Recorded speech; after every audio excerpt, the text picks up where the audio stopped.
Ndazi egameni likaJesu.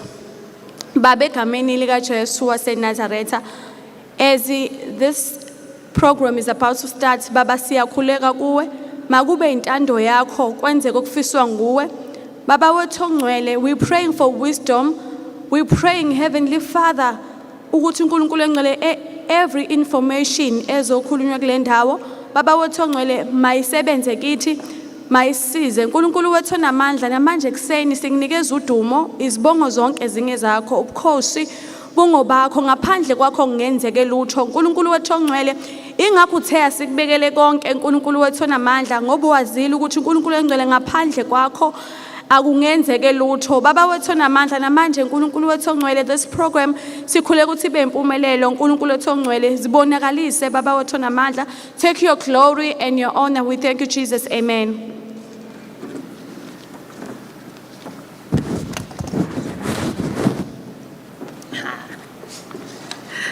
Siyabonga kakhulu Apostle. Sizoqhubeka nohlelo lwethu. We want to briefly make few acknowledgements. We want to recognize usomlomo wesishayamthetho saKwaZulu Natal, umama uMahubela uNothemba wakaBoys. We want to acknowledge members of the Provincial Legislature of KwaZulu Natal who are physical as well as those who are on the virtual platform. We have seen Honorable Kunene, we have seen Honorable Mngwango, we have seen Umama Umthethwa, Umama Gumede okhona la endlini uTJ. We have seen Umama Umbali Shinga. We have seen Ubaba Umudli also on the virtual platform. We have seen Umama uSiku Madlopa, Umama uMPP Zungu, Umama uNR Majola, Umama uPRZ Zulu, Baba uS Pan Prakash, yeah. Ubaba uSonjica, umama uTP Madlopa Mthethwa, umama uZinhle wakacele. I will keep on acknowledging honorable members as we see them. We also do have the honorable member from the Parliament of Uganda, Umama Honorable Kayanga Baroda, who is connected virtually. She is also the Deputy Chairperson of CWP in the Africa region. We have Ukhansela UCL Mthembu, who is the Chairperson of the Women, I want to capture it correctly, Chairperson of Gender and Women's Caucus in the municipality of Mandeni. We also have Umama Ukhansela Usomlomo Womkhandlu Welembe District, Umama Udoli Shandu. We have other councillors who are also in the house. We will mention them as we receive their names. We also have the Secretary of the Legislature of KwaZulu Natal, Umama Umanaidu. We have our fellow panelists present with us. Abahle kakhulu.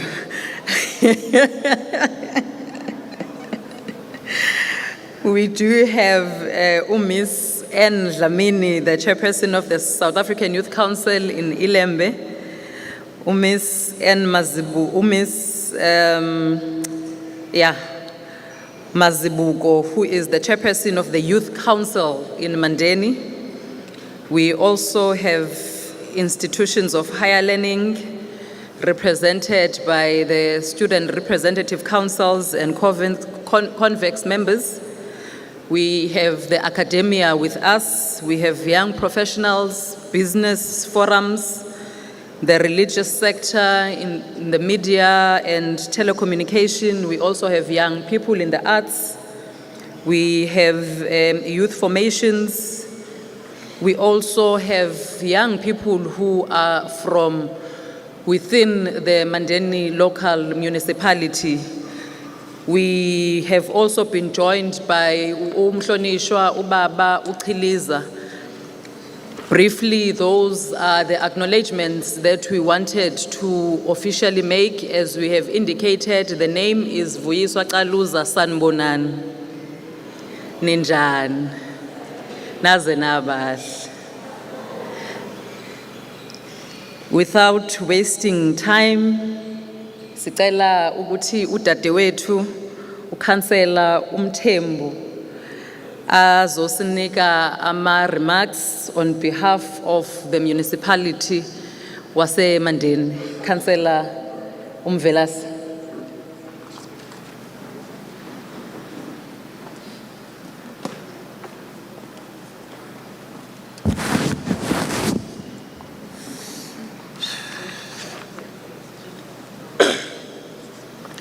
Ngiyabonga Program Director, ngicela ukubingelela usomlomo wethu weParliament le KZN Legislature la umama uNN Boise.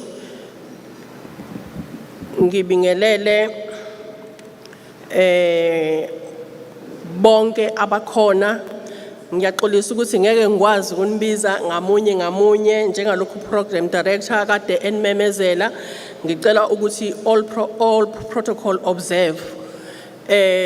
Ngifisa ukubonga kakhulu leli thuba elihle kangaka esilitholile la eMandeni, siwumkhandlu omncanyana waseMandeni ukuba sibe nethuba eliyingqayizivele ngalolu hlobo. Sifisa ukuyibongela kakhulu ku legislature ukuthi ithe uma ibheka ihlela izinto zayo iyasibuka yasethemba siwumkhandlu omncanyana waseMandeni ongaphansi kweIlembe district. Sibonga kakhulu ukuthi nisibhekile nabuka ukuthi umcimbi omhle kangaka no ingqayizivele nesiwuthokozela kakhulu niubone ufanele ukuthi uzoba la eMandeni. Sibongela kakhulu nanokuba nale ICC yethu esinayo, siyacabanga ukuthi iyona esilekelela kakhulu ukuthi ezinye zezinto zigcina zihamba ziwela lapha ngakuthina. So ngalawo mazwi ngifisa ukuthi senikhona la nginamukele kakhulu kuthi konke okuzokwenzeka nizwele nisekhaya, ningayizweli nigodola kodwa yizwani imfudumalo siMandeni municipality. Siyanemukela ngezandla ezifudumele sithi la ninonke enikhona zitholeni nisekhaya. Mangabe kufika isikhathi sokuthi sekuyashisa ukhumule nje ibhantshi lakho ulibeke eceleni, uvumelekile ukuthi ukwenze lokho. Bese ngibongela kakhulu abantu abasha abakhona la, njengoba siyabona ukuthi umcimbi wethu owe Young Women's Symposium la abantu abasha sifisa ukuthi leli thuba leli abalitholile uhulumeni eliletha kubona balisebenzise. Kungabi sengathi mangabe bela baze ngoba mhlambe bivakashile okanye bezobuka ukuthi kwenzakala ini, kodwa sifisa ukuthi lokhu okuzokwenzeka la umuntu nomuntu omusha akube khona ozokuthatha athi mangabe ephuma ehamba athi lokhu ngikutholile ngenxa yokuthi iParliament belehlile lehlele emkhandleni waseMandeni bese ehamba eyokusebenzisa. Siyazi ukuthi isikhathi esiningi abantu abasha bethu asinabo abasebenzi ngenxa yokungabibikho kwamathuba emisebenzi, kodwa uhulumeni wethu uyazama ngaso sonke isikhathi ukuthi konke okuvelayo akudedele kuze kubantu abasha, akakhulukazi abantu besifazane ababukeka bedelelekile ngohlobo olumangalisayo. So sifisa ukuthi mangabe bephuma la umuntu ongenile la aphume engasefani nomuntu okade engekho lapha ngaphakathi ngenxa yolwazi azophuma nalo lokuthi ahambe ngaphandle bese ekwazi ukuthi ayithuthukise. So sifisa ukubonga kakhulu kwi legislature. Siyafisa ukuthi amathuba anjengalana uma njalo evela siyacela ukuthi bandla sivule izandla zethu siwumkhandlu wasemandeni okanye lembeni ukuthi konke okuvelayo okuyizinto ezifana nalezi ezithuthukisa abantu besifazane samukele okanye nisilethele mangabe niplana nihlala phansi nisikhumbule nje siwumkhandlu wasemandeni esimweni esibhekene naso singabonga kakhulu and siyacabanga ukuthi lo mcimbi ongaka owenziwe osukwini namhlanje uwenzela abantu besifazane and abantu besifazane abasebancane awuzogcina namhlanje kodwa kuzoba yinto eqhubekayo ukuze nabo beyibone ukuthi mabelabe umkhandlu wasemandeni abancanyane somphathi ohlelo ngalawo mazwi ngifisa ukubonga kakhulu siyibongele kakhulu siyimandeni sithi konke enizokwenza khululekani siyabonga.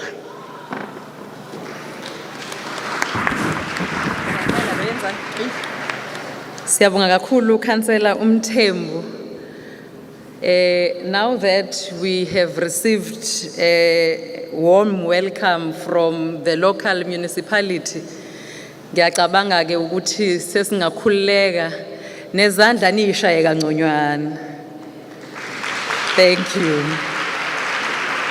May I then request on behalf of the district Councillor Udoli Shandu to then also give us the message from the district of Ilembe. Mati.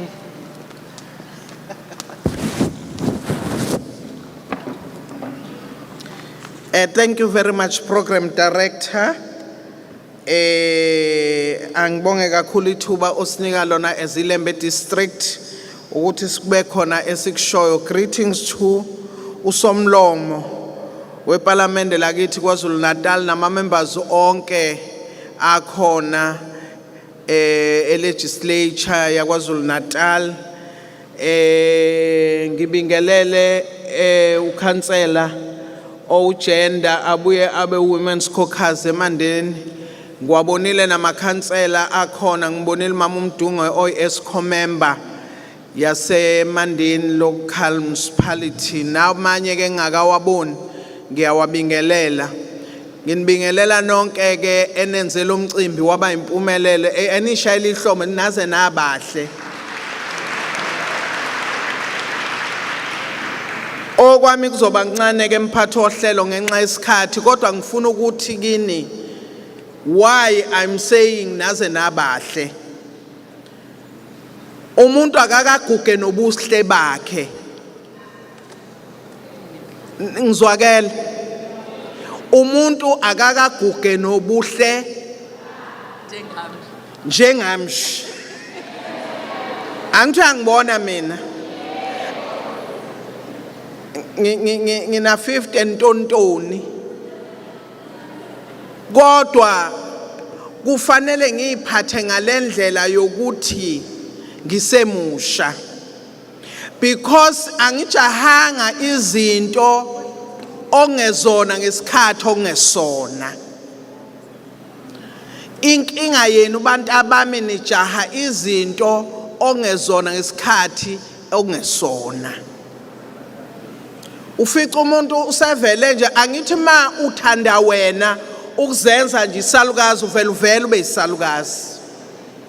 It's up to you ukuthi uzenze lento ofuna ukuba yona. Ngifuna ukusho ukuthi lo mcimbi onjengalona nihlelela ukuba umuntu azithintithe. Ongene uyikho ungaphumi uyikho. Nihlale nikhala nifuna njalo nibheka izinto kuhulumeni. Namhlanje kufanele niphume nama resolutions asho ukuthi njengabantu abasha niyazi ukuthi kuhulumeni omdala akaze kuhlalwe kanjena kuzokhulunywa nje. Especially abantu besifazana abancane. Nabadala babengavumelekile babumncwanga ukuthi ngime nje njoba ngimile nje ngeke ngenze lutho ngimela nje nginikiwe ithuba isikhathi esishutha ngime njengomuntu wesifazana. wafika uhulumeni wakushintsha konke lokho because abantu besifazane babe kwi disadvantage because bebonakala ukuthi into yokuhlala ekhaya bazala ingane bapheke babe yiyo yonke into. Namhlanje uhulumeni usinika amathuba amahle okuthi asivuke sizenzele izinto sigrebe ama opportunities as abantu besifazane especially abancane because thina sosuka kulezi ikhundla esikuzo kuzodinga ukuthi ovuyiswa bayithathe bagijime nazo because banikiwe imandate yokuthi abafunde. Inkinga ke abantu besifazana abancane abafuna ukufunda. Ngeke ngibone kule enguyo leyo bukhansela hayi abathanda ukuba amakhansela kanti ukuba ikhansela usuke sokumhlaba ungehlule. Kahle yinto yabantu abazinqithiva nje amakhosikazi anjengathi uyabona asekhulile ozothi noma umphakathi ungibuka ungethembe. Manje yaba khona lenkinga somlomo ethi ebukhanseleni thina singene nangimama uMdungu ufakazi singene kuholwa o300 rands. Namuhla abantu bangena babulalana kangaka yingoba sekunemali. Akabuka ukuthi umuntu ngizofika ebukhanseleni ngenzeni. Akabuka ukuthi ngiwumuntu omncane kufanele ngithuthukise ngokufunda. Hambani niyofunda webantu abamncane. Imfundo iyisikhali senu. Ngisho ungagana yinto ngeke uyephucwe umuntu niyawuthanda nomshado ave niwuthanda. Kanti sometimes umshado yilutho. Ma ufikile uthathe uma uyifikele uthathe. Kodwa not uhamba ufuna nala ungezukuthola khona. Siyabonga somlomo wase KZN ukuthi wenze le program uyenzele abantu abasha so that bezoyithintitha ke bayibona ukuthi babaleke kanjani.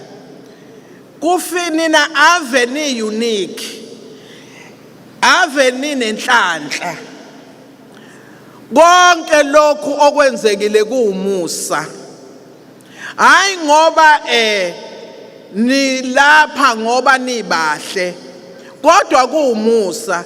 Sebenzisani ke le opportunity ukuthi umuntu imsize ekuhambeni kwakhe yonke indlela yakhe. Ade sino COVID-19 nasala nina kwafika ama floods nasala khona abantu abashonile abekho kwaluthwa nalutha nani. But kuzo zonke lezo iwombe zibuza ukuthi why mina ngasala. Yingoba kukhona uNkulunkulu akubekele khona okungcono kunokulutha. Program Director on behalf of Ilembe District sibabongela kakhulu laba abantwana abancane abazokhula babe isizwe kusasa ukuthi beze la kule program ibaleke ngendlela emangalisayo. Kufanele ke nigrebe ama opportunities going forward. Nibuka ukuthi iziphi izinto umuntu ngamunye ezingamsiza ukuthi afukule impilo yakhe. Sibonga kakhulu Program Director.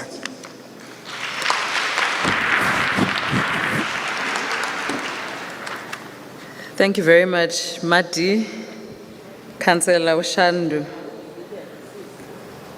Ngithi nje ngifaka i-disclaimer yokuthi cha angikaze ngisondelele kwakuluthwa khona. Kodwa ke ngiyamuzwa uCouncillor Ushandu uthi kumele nikhule nibe bahle.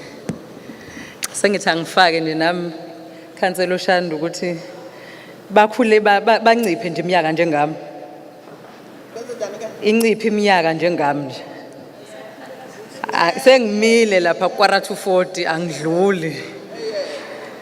Oyokathi ngidlulile cha okwakhe lokho. Kodwa futhi kumele kukhombise nasebusweni ukuthi you are kwara 240, you are not beyond 40. Yambuka uDr Zwane lapha uyangihleka.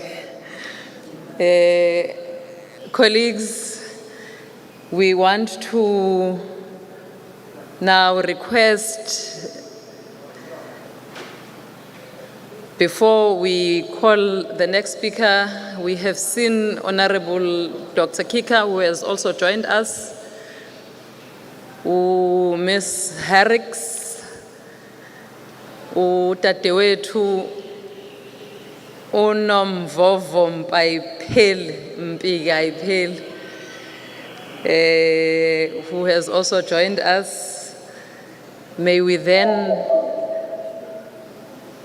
I will check on the virtual platform also, if we can request those who are on the virtual platform to please mute, and IT to assist us with that as well.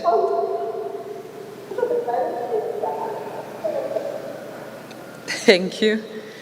May we then request the Honorable Speaker, Umama Umakhubela, to then give us the background and the purpose of the Young Women's Symposium. Mama Unotem.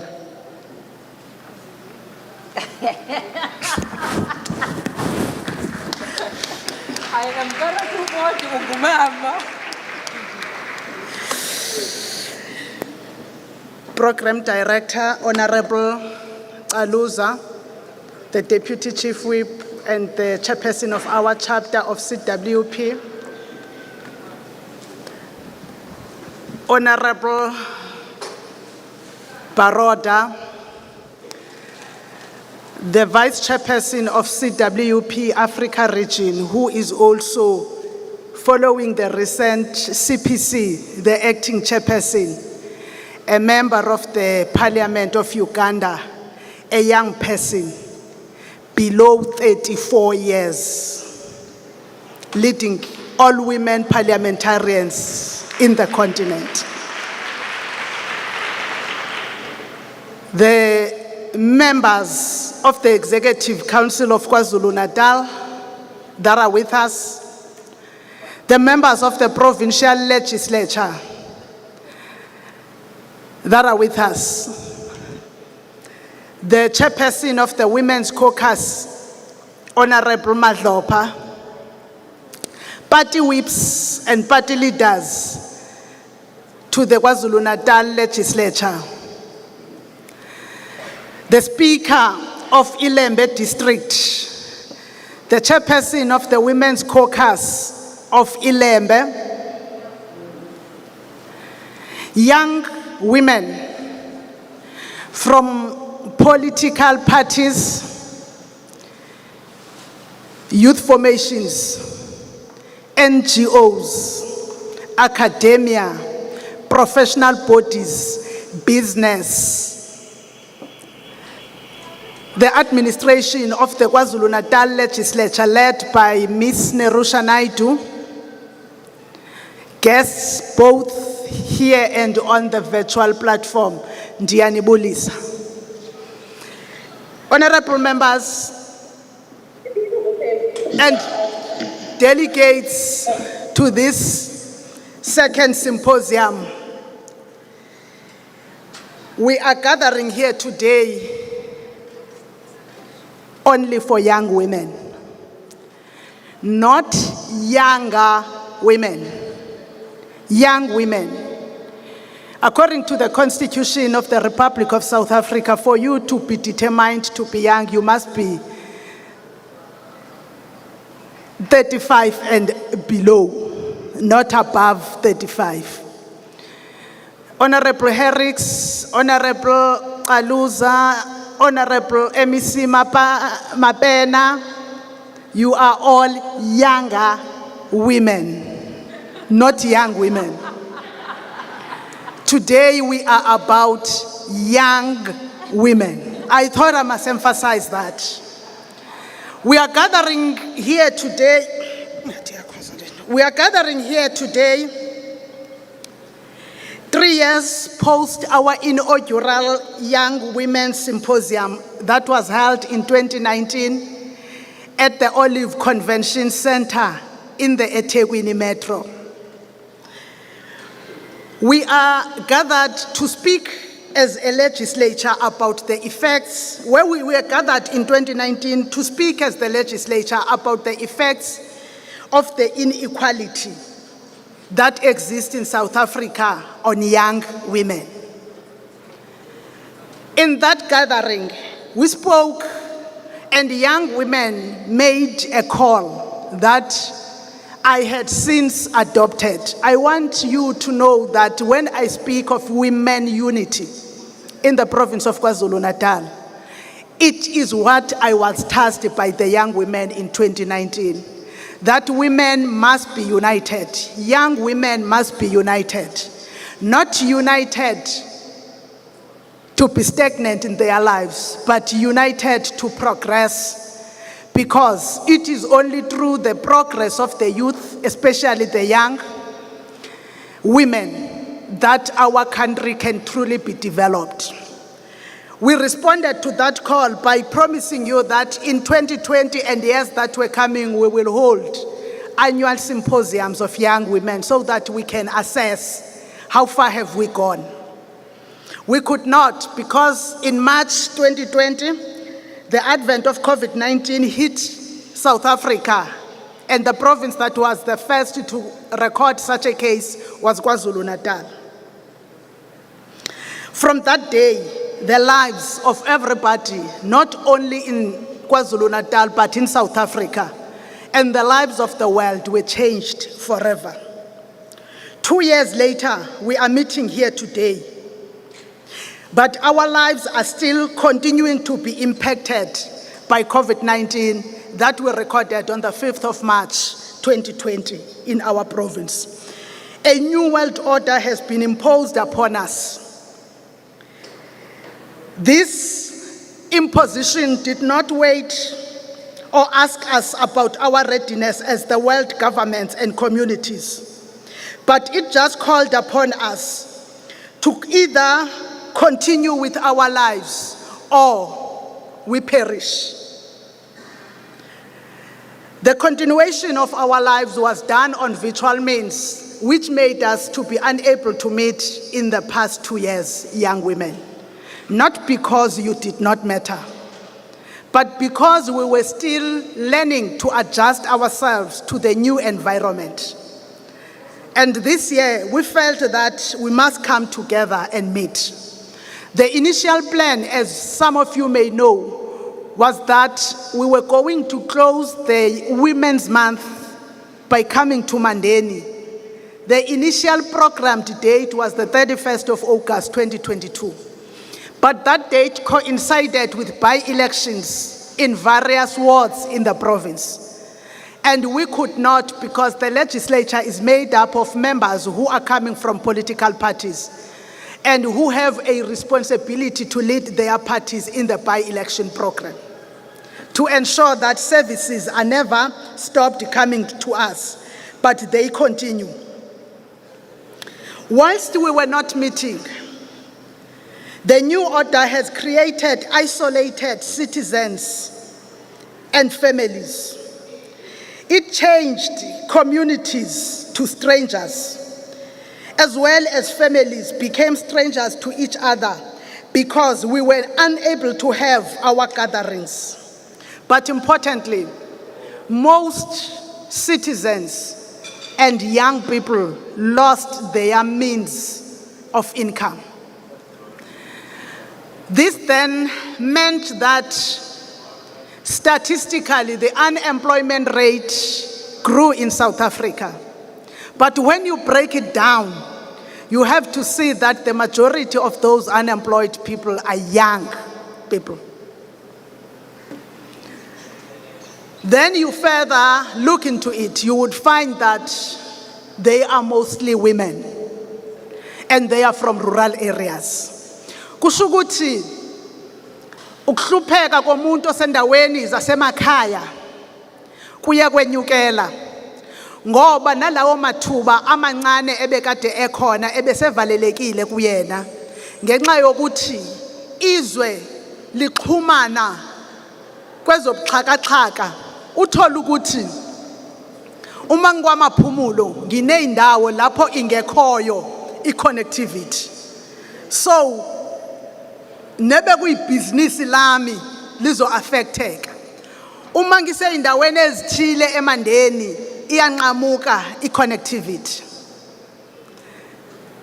Kodwa futhi ngesikhathi kuvaliwe, ngesikhathi sikaThanqa kunamabhizinisi ebesaqala ukusukuma, iningi labo beliqasha abantu abasha, iningi labo bekuyela abantu abasha aye avaleka angakwazi ukuqhubeleka. Lokho ke kwenza ukuthi isimo somuntu omusha kakhulukazi owesifazane siqhubeke ngokuya siba mfiliba, abe yena akakwazi ukuzimela. Sitheke masiqeda lapho uhulumeni wakwaZulu Natal nohulumeni kazwelonke wasele efaka akubize njenge-recovery plan, which was the plan of government to pick up the lives of the citizens and move the province forward. As the government started with the recovery plan towards the end of 2021, in April 2022, the inclement weather that resulted in floods hit the province of KwaZulu Natal. Ilembe district is amongst the districts that were affected. Whilst we have Inkosi uCetshwayo district, iThekwini Metro being the highly affected, Umgungundlovu, Ugu, and the rest of the district affected proportionally. This meant that our lives continued to change. A family member or a young woman who was a young woman raising a family without a source of income from April may have found herself to be a young woman without a source of income and also without a shelter, because some homes were destroyed in the April storm. Of course, whilst we may speak to the above, the period did not bring us only gloom and despondency, because it is in this period that KwaZulu Natal Legislature elected the first ever premier, that is a woman. The same premier who ensured that 7 of the 11 members of the Provincial Executive Council being women. It was history. Bekuwo okokuqala emlandweni wesifundazwe sakithi KwaZulu Natal ukuthi sibe nabantu besifazane baze babe ngaphezulu kwenani lalabo besilisa bebizwa njengabaphathiswa beminyango kahulumeni. Laba bantu besifazane esibobona bekhethiwe ngabantu besifazane abaningi bethu ababaziyo ngemisebenzi yabo. So it is for this reason that I would ask us to celebrate this groundbreaking that we have made as the KwaZulu Natal province. But I also must reiterate that these women are not put into positions because they are just women, but it is because they are capable and experienced leaders who are fit for the purpose. Okusalele thina kakhulukazi njengabantu besifazana ukuthi sibaseke emsebenzini wabo, siqinisekise ukuthi bayaphumelela ngokuthi sibenze babe accountable ekukuthina njengabantu esibakhethile in the discharge of the given responsibilities through providing proper oversight in our areas that we reside on. It is upon us to ensure that also the legislature becomes accountable to us as the communities of KwaZulu Natal. We must not speak of the legislature as some distant entity that has no connection with our lived lives daily. Isishayamthetho asibe nako esikushoyo nesikwenzayo okuqondwa kahle nguyena namuphi umuntu okhona esifundazweni saKwaZulu Natal. Uma sikhuluma ngokuthi umsebenzi wesishayamthetho yi-law making, kusho ukuthi asibizi isishayamthetho ukuthi si-enacte laws that will be fit for the current environment, but also laws that will take forward the lives of the young unemployed women that are perishing in our areas of residence. The legislature must conduct oversight over government departments and provide feedback to citizens.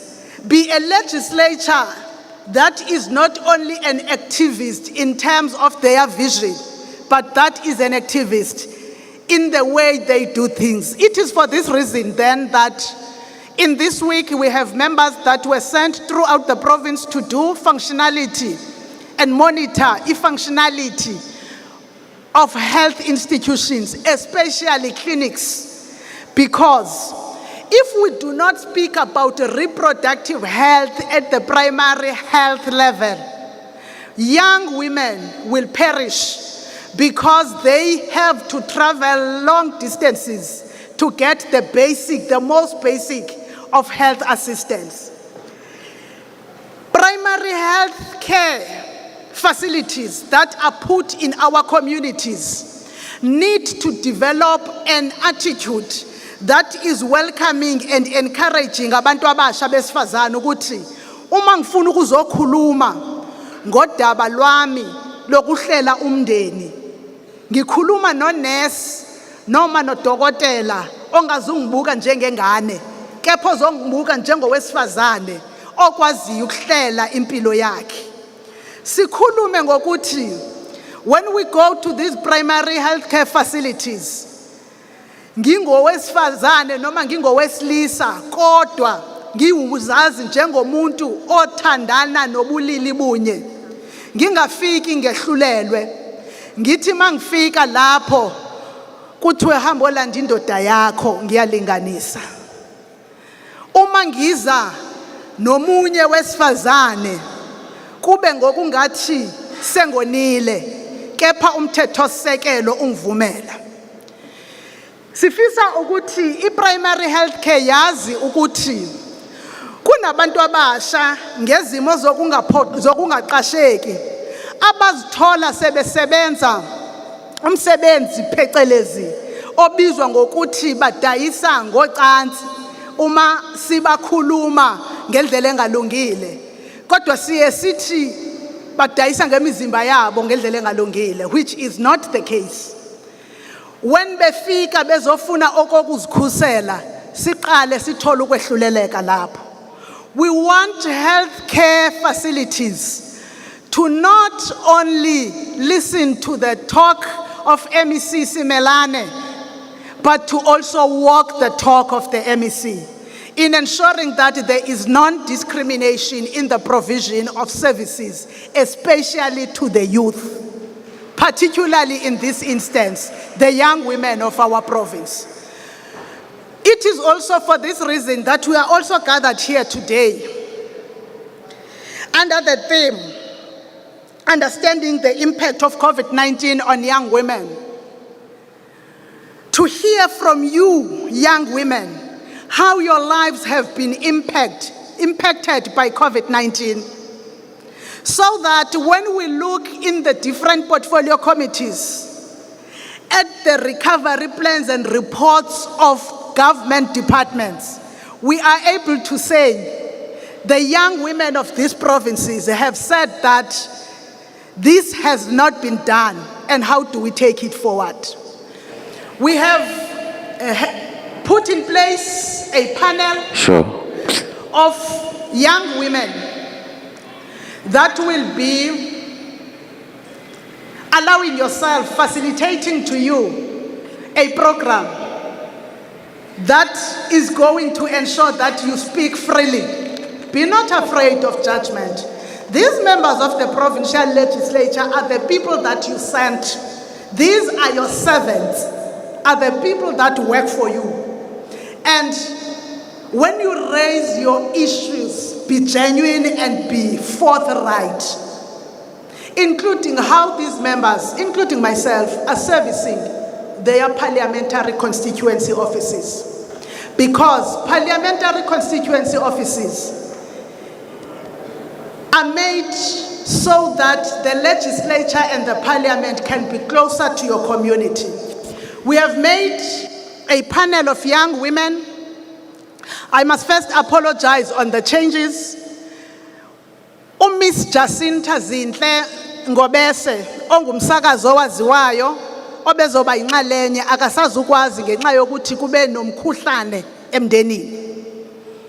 The panel is made up of Miss, now sengiyabheda ke manje kufanele ngibize uMiss ngempela, bengizoqala ngomuntu ongeMiss ngimbiza ngoMiss.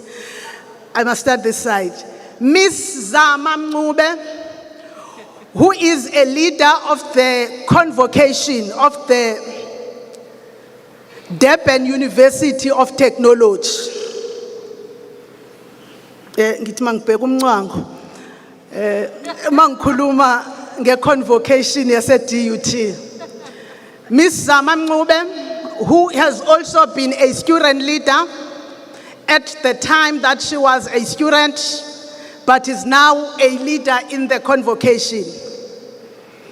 We also have Miss Sinethemba Nzuza, who is a young woman from Umlalazi, educated with master's degree, who, when she could not find employment following the termination of her contract where she was working, decided to look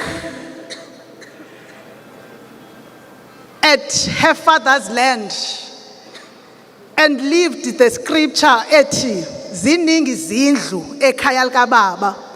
Wasebuka umhlaba kababa omkhulu wakhe wathi ngingadla ngomhlaba kababa mkhulu. She is a farmer that was awarded last year when the Charlotte Maxeke Awards were made in Gauteng. We also have Dr. Lusanda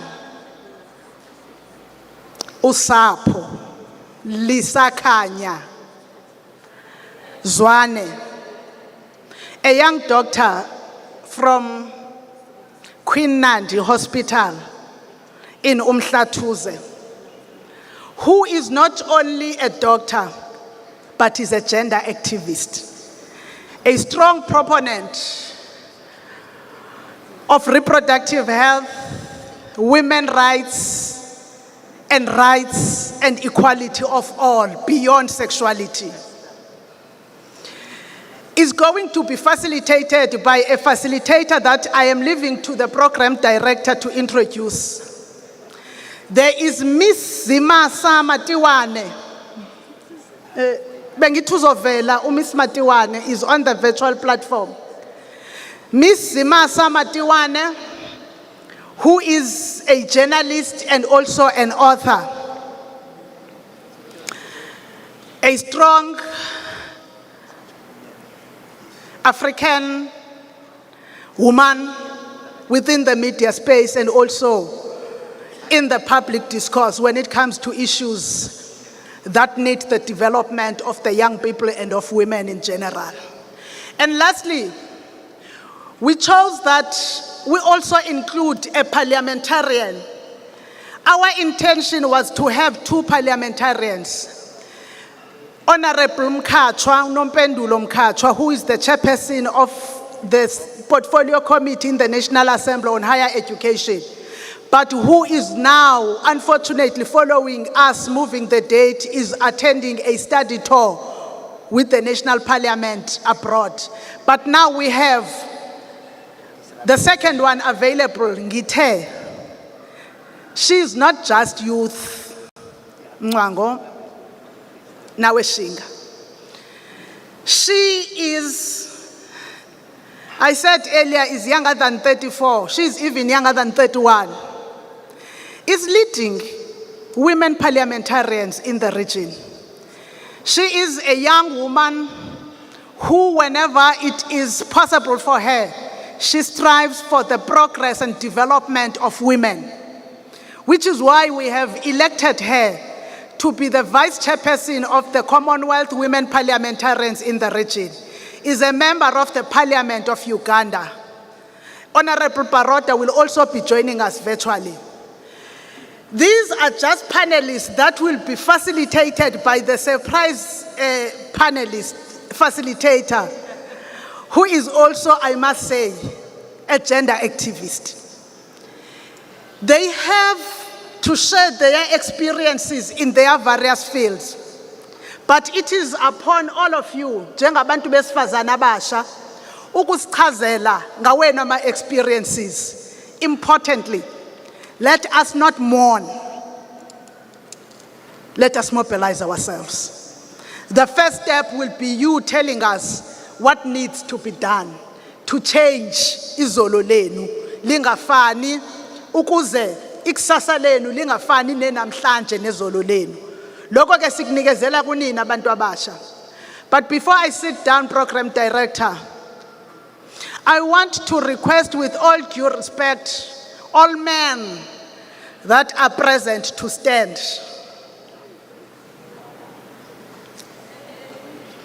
Dr. Kika, all men.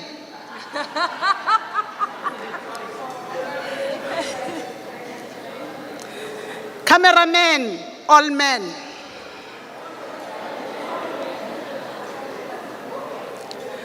I have one message for you, my brothers and my children, that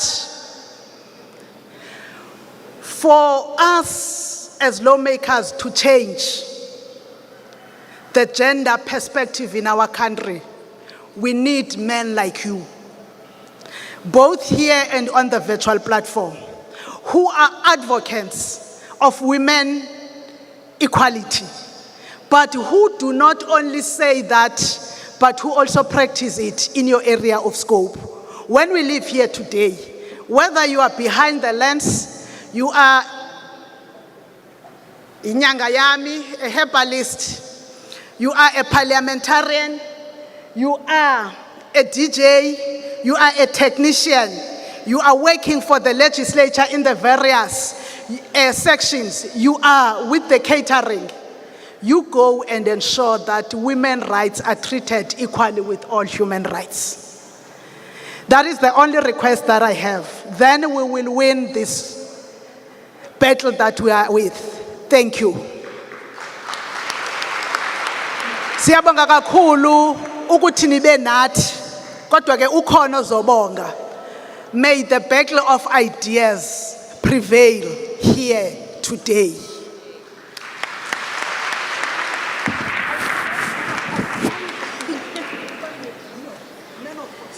Ladies and gentlemen, this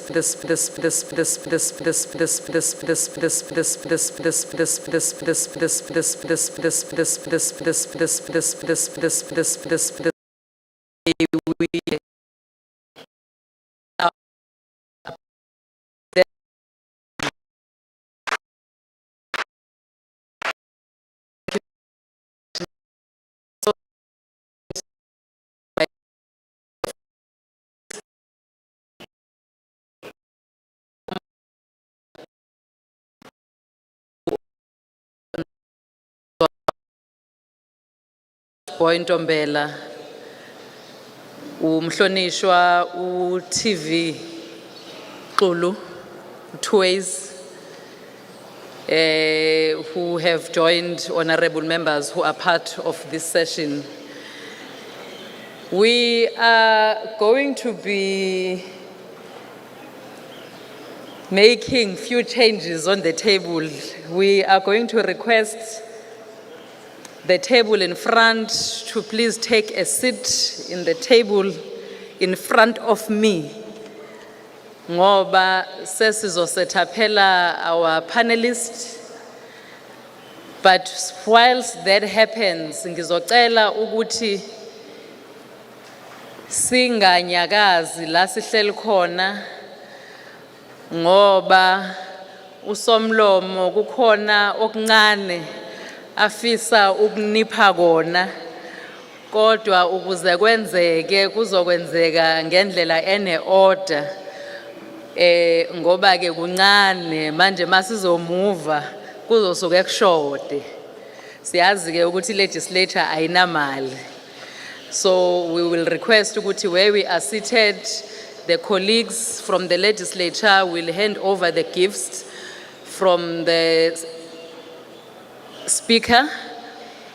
We are now going to request udadewethu intombi yendawo uzinhle wakaMadela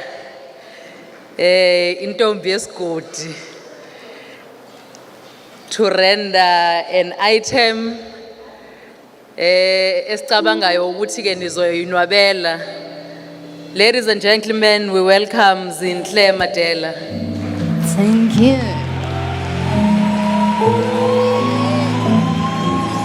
Sanibona. Intombi yendawo kuthiwa ubhontshisi. So shuthi ngubhontshisi wendawo. Ngiyanibingelela sanibona. Ninjani? Naze nabahle. Hawo naze nabahle. Naze nahlala kamnandi. Naze nasukumelwa naphatha kahle.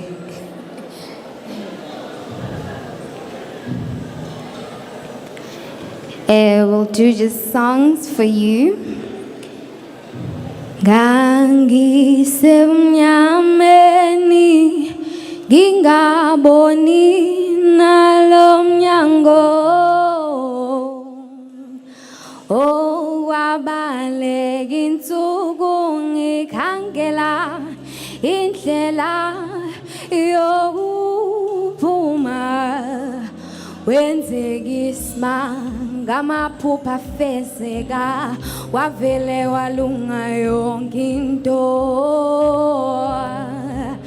ngancedwa inkolo nensebenzo noguqa ngedolo kubawo ayedingawe uyabona namhlanje abafuna insebenzo ikhona nenhlonipho intingawe uyabona namhlanje abafuna insebenzo ikhona nenhlonipho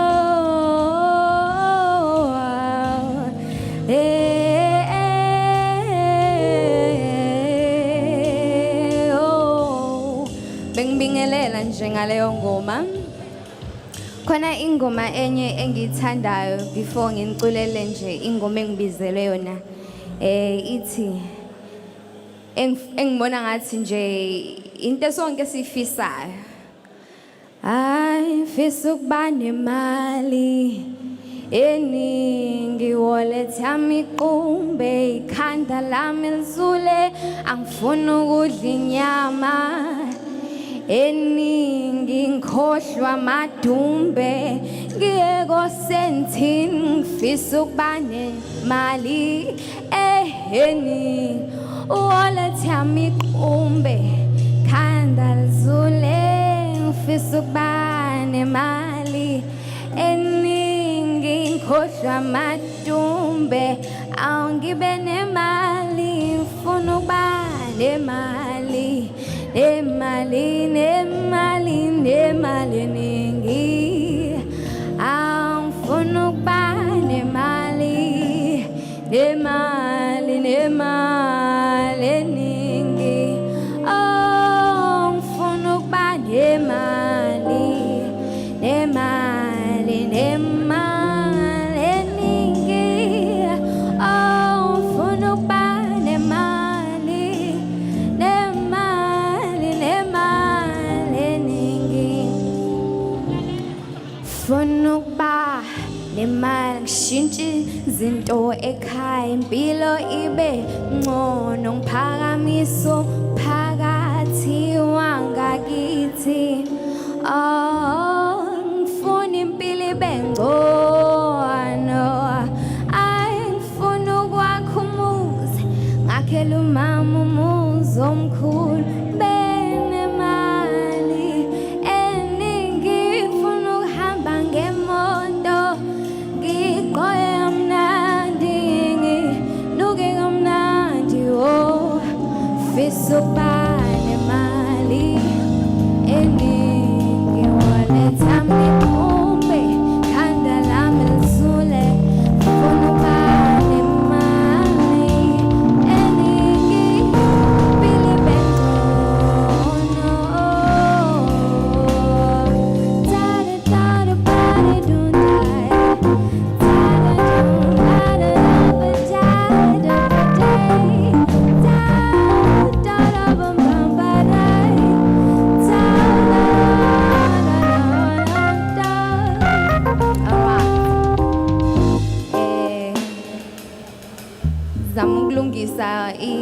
umsindo wami kahle ngizothola kodwa uzoba ngcono ningangishayi ningishaya ngithi all right cela ungivulela i-mic kwi-monitor for the band awuthi ngibe ngiculisa nina ki-band ngicela ingadlali niyayazi ingoma lethi awunoma ngabe izindlu zodaka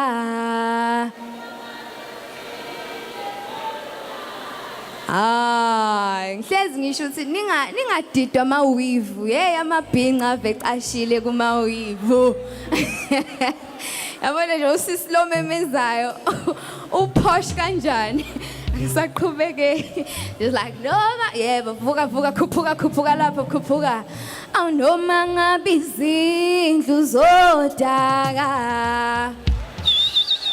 hayibo danami noma ngabe izindlu zodaka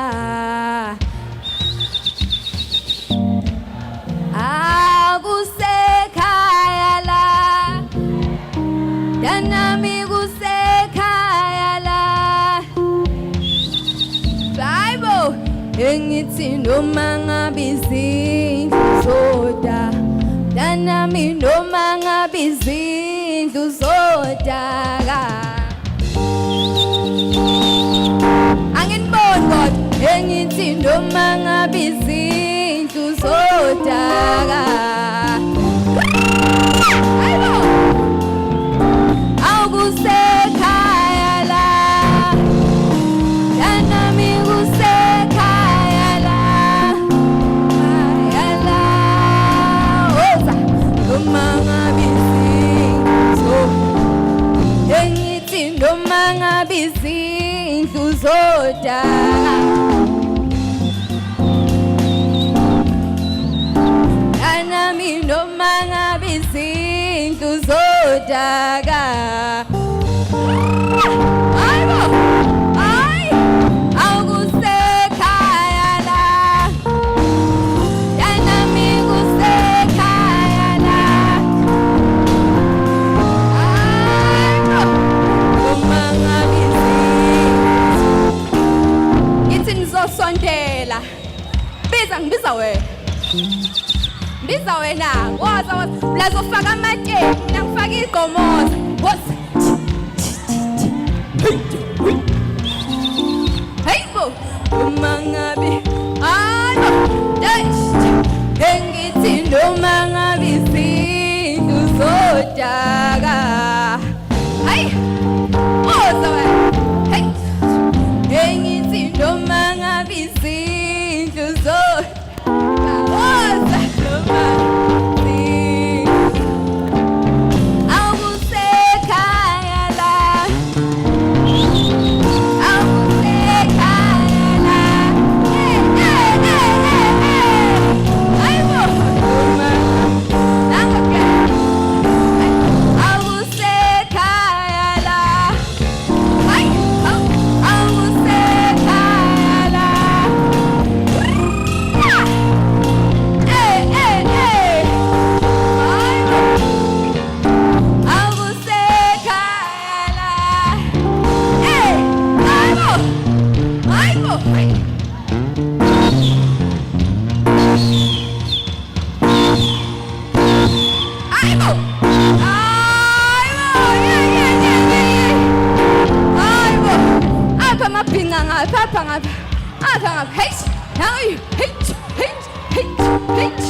so much.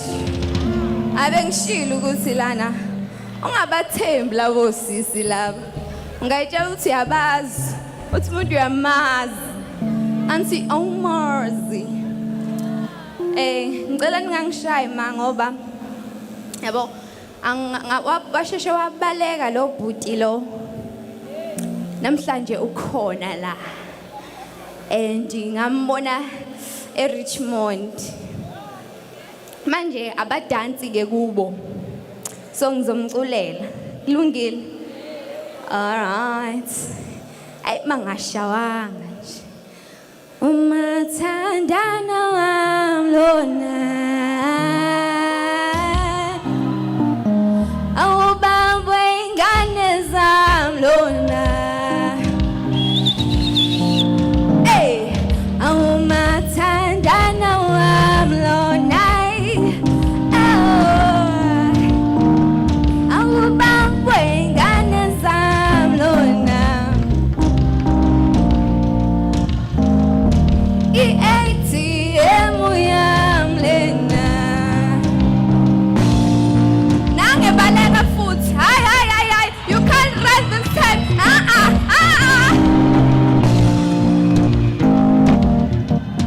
Hayi. Uhleze ngibalekela lo mkhwenyana. Lona isithandwa sami ke lesi. Senimbonile. I-ATM yami lena. Yebo. Ha. Ungishelile ngamuqoma. Ufikile walobola. Angihambile ngamisiduku. Wonke umuntu yazi mina ngingowakhe. Wangibuka ngamuthanda. Wahleka ngamamatheka. Selokhu engibuka. Ufuna ngishalaze. Ayi ngikhona bhuti. Angindawo. Inhliziyo yami ngeyakho. Cala ningculisa.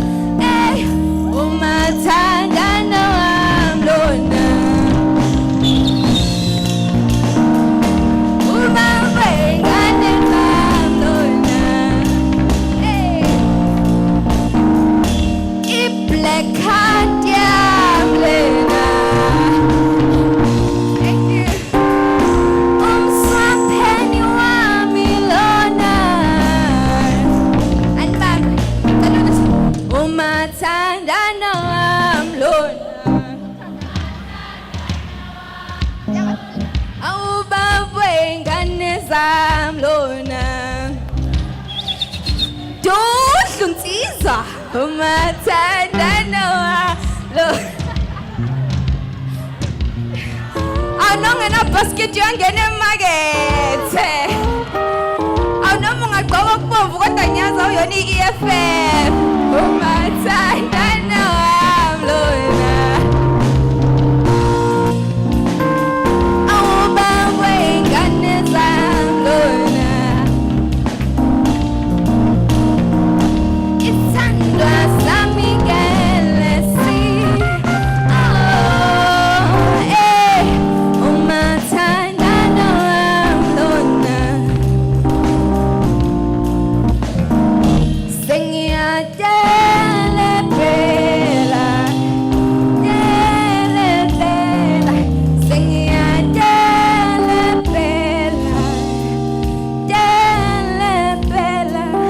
Umathandana wami lona.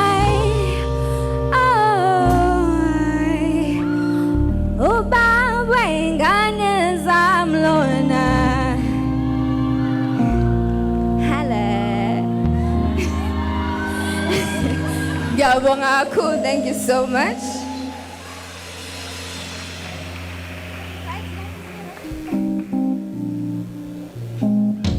Thiwa ngenze yokugcina. Nangomunye umathandana lapha kwi-screen.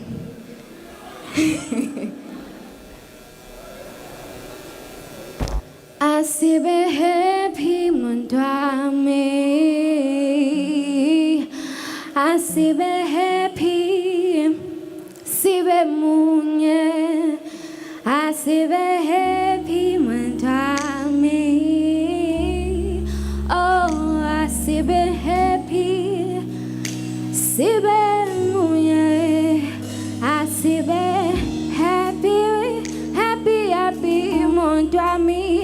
asibe happy, sibe munye, asibe happy, mondwa, asibe happy, sibe munye. Oh, I wanna say, mina ngithanda wena, ngifuna wena. I have to say, oh, mina ngithanda wena, mina ngibona wena, kulotshiwe naphansi ukuthi mina nawe sohlala sindawonye. Kulotshiwe naphansi ukuthi mina nawe sidalelene. Masibe happy, masibe happy, sibe munye, sibe munye. Masibe happy, oh, sibe munye, sibe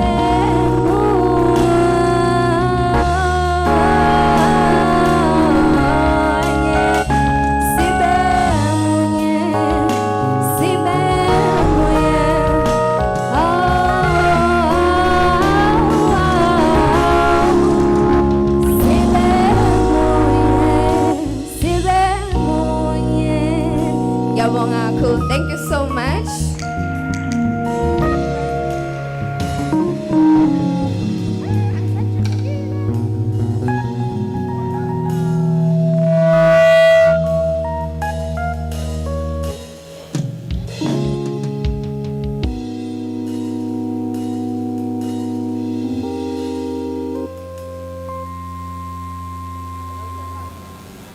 Thank you very much. Cela sishayele uzinhle izandla. Siyabonga kakhulu child. Usomlomo uma ngabe ekhuluma la, she emphasized ukuthi myself nabo Honorable Herricks we are not young women. We are just younger. So we are going to hand over this session to young women, and they are going to lead the session on their own. We do have the panelists that are going to be introduced, and this session is going to be facilitated by our beautiful Sunshine Miende, child, over to you.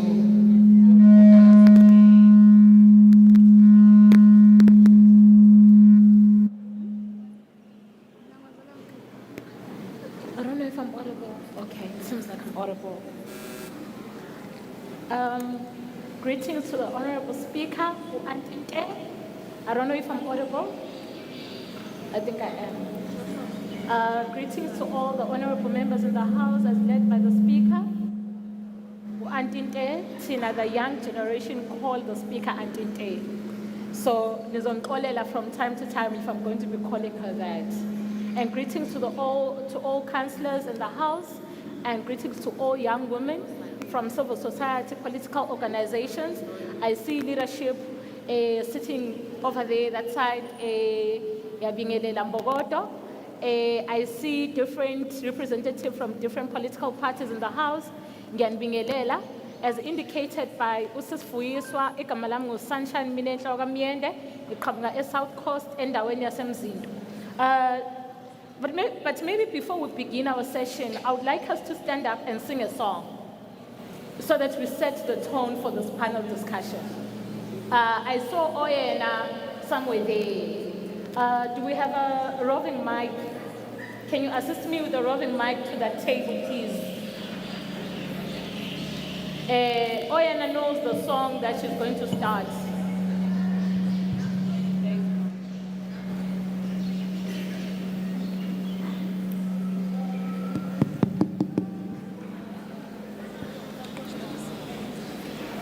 Sanibonani, igama lami ngu-Oyena owaNgcobo. USunshine usangi-hijacka nje angikwazi nanokucula kahle Nkosi yami. But asiculeni iculo lilula. You guys will join in along as we start the song. It's simple.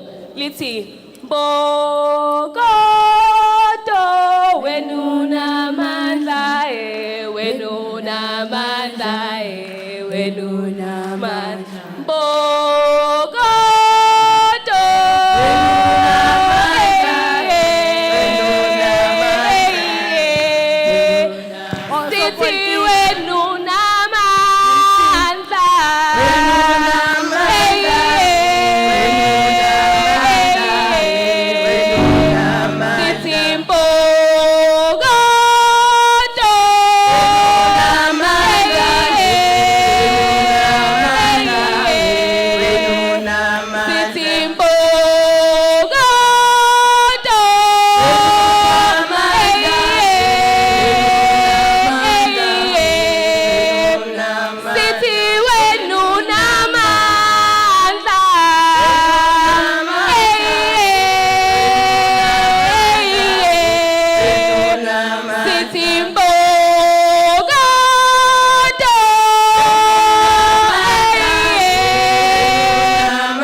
For that song, we needed to set the tone for everyone in the room to understand ukuthi sila esikhona because sinamandla.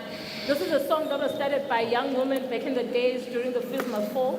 Ukuthi we needed at that particular time to re-emphasize the point ukuthi as young women we have power. We have different panelists that are going to be speaking on different areas on how COVID-19 has impacted young women of KwaZulu Natal. I think we're going to have an interactive session. One of our panelists is Dr. Lusanda Zwane, who's a gender activist ofunde at University of KwaZulu Natal. We have Usine Tembanzuza, who has a master's degree from University of KwaZulu Natal, who's an entrepreneur. Bambiza ngusisi wamakabishi.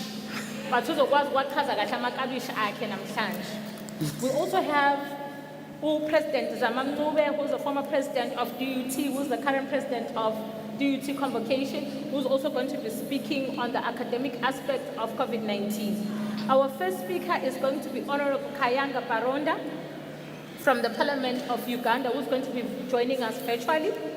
The topic that she's going to be speaking on is sharing COVID-19 experiences as a young woman and how the continent can respond to the effects of pandemics in the future. I think, can you just check if the honorable member is now available?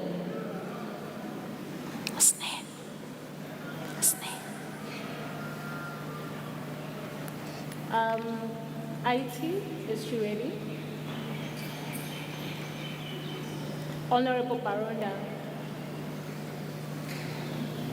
While waiting for the honorable member to join us, we understand that in Africa, one of the African countries, South Sudan, is one of the most underdeveloped in the world with a highest illiteracy rate of women.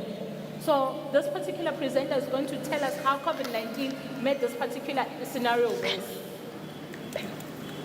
IT, is she there?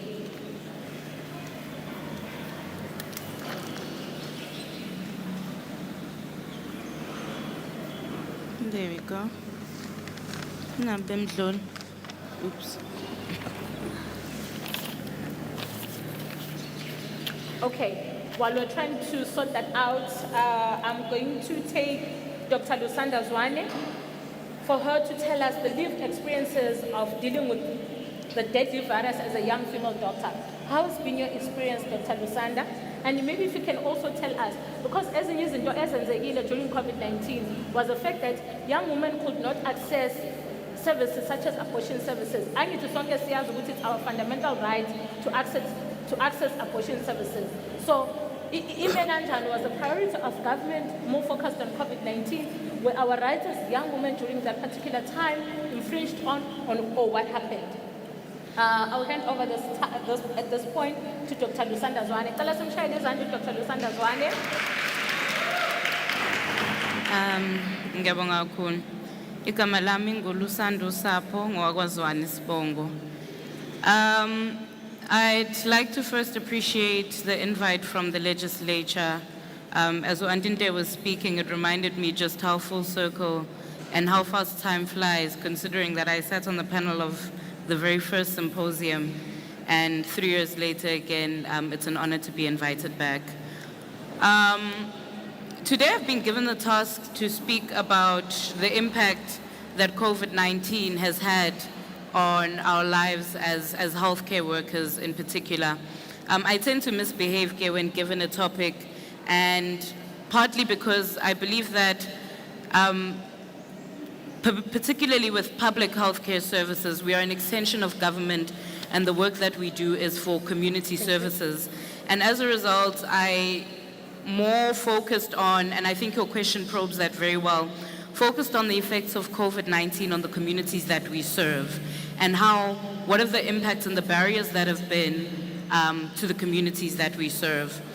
I think everyone remembers the 21st of March, 2020, when we were all unprecedentedly interrupted from our lives that were continuing in such an ordinary or extraordinary manner. By the 6th of May, 511 healthcare workers, which accounted for 7% of the national total of cases, were healthcare workers, were infected by COVID-19. Of those 511, 53% of them were nursing staff. These statistics are really good for the sake of research, but how do they then translate on the quality of healthcare that we as government workers are able to deliver to the communities that we ought to serve? Whilst reflecting on our experiences, I will also raise what I would like to perhaps tease out of the crowd and everyone who's here today in terms of, as part of lawmaking, as a mandate of the legislature, what are the policy positions that legislature is taking in response to pandemics such as this one? This is not the first pandemic. HIV was a pandemic, particularly in KZN when it first started. Tuberculosis, swine flu, H1N1, and now COVID-19. And all these times, where have we been in terms of ensuring ukuthi this does not interrupt the access of people to healthcare? The people who utilize public healthcare services, ngisebenza kahulumeni ke mina, ngisebenza between eQueenland naseNgwelezane Sibhedlela eMpangeni. And the people who I serve are largely marginalized communities. Ama-district afida kuthina iKingcetshwayo, iZululand, nomkhanyakude at times even. So it's a largely rural community, abantu esibabonayo. And these are people whereby they have different ideas on what healthcare is. And as healthcare workers, we have the responsibility to respond to that. And one of the things that COVID-19 did was to create a break in the ease of access of services.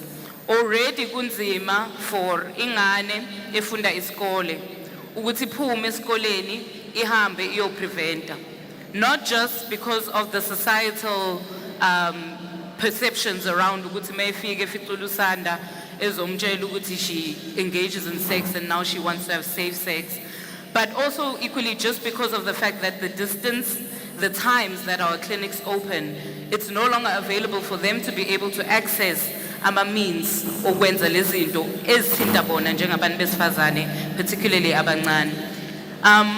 There was a huge, correctly so and justifiably, there was a huge shift of resources and budgeting by government, not just within the province, but nationally, to respond to the COVID pandemic. And I think this is as a result of it being a novel virus. It was something that no one knew about. We were all trying to find our feet. But what it resulted in is that the day-to-day lived struggles of our people, particularly young people, such as HIV, TB, reproductive health, sexual health, these things were neglected. I've just come from a rotation yaga obstetrics and gynecology, and zonke ingane ezalwayo manje siyibiza ngo-lockdown, because they are, and what we actually were able to note was such a disproportionate rise in the number of births. You know, there are seasons la usukulindele khona ukuthi births will be more, but here we had such a disproportionate rise in the number of births. Esitshelayo ukuthi whereby people were able to access contraceptive services, this was interrupted. Whereby kwakunama drives ayenziwayo emphakathini to go out to umphakathi ukupreventa, ukwenza ama-pap smear, to disburse healthcare services that speak to young women. Because into ebalulekile ekumele siyazi ukuthi these things don't exist in isolation. Fall pregnant whilst you're still in high school, whilst you're still in university, or whilst you are unemployed and unable to have an income for yourself will have a direct impact in terms of your prospects for the future at times. And if we are unable to respond to izinto ezifana njenge-family planning, we are then unable to respond to the participation of young women within the economy. Last year, the World Economic Forum released a gender parity study that was reflecting on terms of Uguti globally, what has been done by governments around the world in terms of closing the gender parity gap. And the World Economic Forum says, Uguti, at the continued pace of transformation, this was last year, at the continued pace of transformation, it will take us 146 years to close the gap in gender parity as well as equal opportunities across the gender spectrum, which means it's not in your lifetime, my lifetime, or even my child's lifetime, whereby we'll reach a point in time whereby we say, we can demobilize now our organizations that mobilize for gender because we've reached gender equality. And if we are unable to marry this with access to healthcare services, family planning, adequate adherence to HIV treatment, then we are still undercutting and doing a huge disservice to what women can do. Now, when we speak on what has to happen now, we've learned our lesson. We've gone through COVID. Isa khona COVID ngiyacela nigome wonke ama-shots u-3 masenigomile futhi understand ukuthi we have a responsibility now to shift government's response. And as a part of lawmaking, we have the anticipation as healthcare workers that KZN will be a flagship of having a targeted pandemic response. It is not enough to put up amatende nan as a response to COVID as and when it happens, but we need a targeted disaster management response as it relates to COVID-19, as it relates to healthcare. And when this speaks to women in particular, it can't just speak to healthcare services, but it must also speak to social services. Because as women, ayahluka ama-responsibilities ethu. Sine reproductive labor yokuthi siyavuka sihambe siyosebenza. Productive labor yokuthi siyavuka sihambe siyosebenza, si-contribute kwi-GDP ne-economy ye-country. But further to that, you have the reproductive unpaid labor that supports this economy. Lena yokuthi mangibuye ekhaya ngiyingane yentombazane ngiyapheka, ngiwashe, ngikline, ngenze sure ukuthi ama-homework enziwe. And that can only be done if you are healthy, you are well equipped, but you also have that social support that speaks to that. So these are a part of stimulus packages that government must look at rolling out as it relates to COVID-19. That it can't just touch on your health care if your health care doesn't speak to your nutrition, doesn't speak to your ability to complete umsebenzi wasekhaya, you know. So even as we speak to post the pandemic, what are we saying about healthcare services? Just 2 weeks ago, I think, the MEC for Health, MEC Unomagugu, released a plethora of posts for the opportunity to specialize in different posts, which is something that has not been done for a while in KZN. And so we thank the KZN government for this.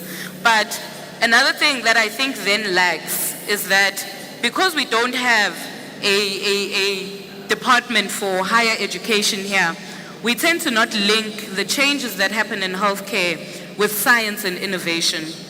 Young women, young people, young academics were left behind as it speaks to government's response to COVID-19, as it speaks to government's response and capacity to kwazi ukuthi manufacture ama vaccine, ukuthi le vaccine yakwamkhize noma yakwathwala ayiqhamuke Russia, ayiqhamuke America, but it speaks to us. We have the capacity, but we don't have the link between young people and science and innovation and healthcare to come together to bring African solutions for African problems. So perhaps when government puts together the stimulus package that speaks to a response to pandemics such as this, it is not the first one and it won't be the last one. In the future, we won't be caught flat-footed or unawares. Thank you.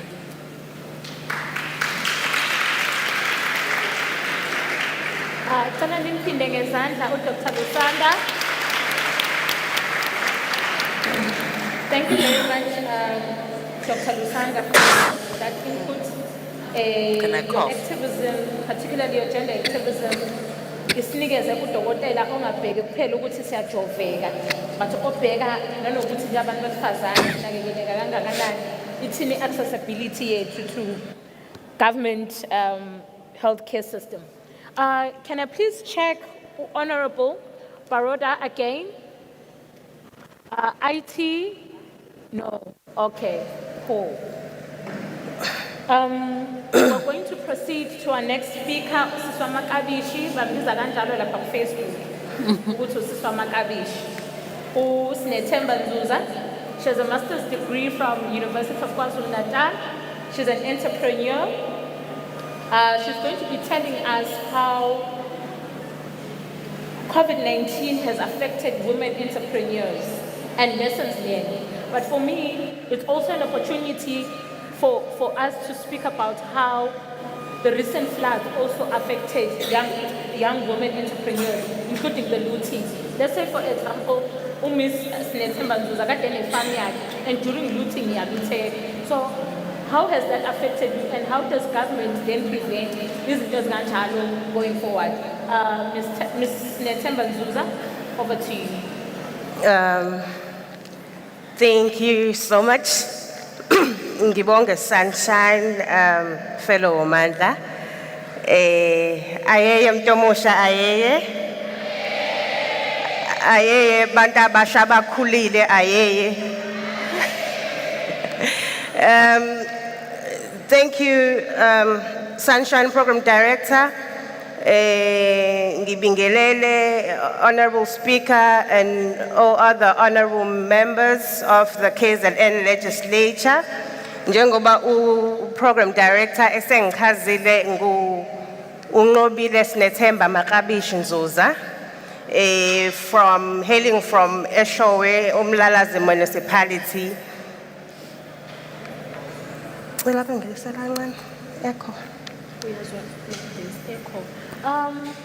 Okay. Brief background nje incane. ASIhlahla Farms, a company, a borderless company, if I must say. It started in 2019. It's a baby born out of unemployment. I think upon being unemployed, I then went back home, started something for myself. Hlahla Farms is a self-funded business. And back in 2019, late 2019, I started a baby called the Hlahla Farms, as I've mentioned, in just a quarter of a hectare. Now, iqala nje, I say, ifike ngesikhathi right, because COVID-19 in South Africa, the first case was recorded in March, and mina had started in October. So, in October, vele in March, it was time for me to harvest. So, harvesta already. Ngizwakala kahle?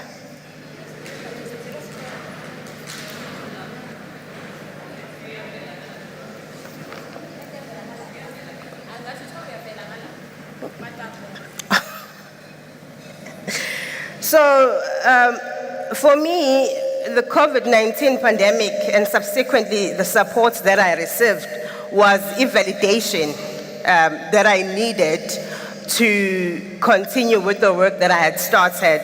And ukuthi my people need ukudla because whether i-COVID ikhona or ayikho, but siyakudinga ukudla. However, with everyone at home, ingane azile esikoleni abasebenzayo abayile emsebenzini ukudla we needed more. Well, obviously, COVID-19 had unprecedented negative impact on families. Amongst other things, job losses and reduction in earning resulted to food insecurity, and it also exposed some of the risk factors, of violence against women and children. Abantu besifazane base bevaleleke endlini, they were on lockdown with the perpetrators, ababa abuser, of which was a very unfortunate situation for all women and children, or for all those gender-based violence.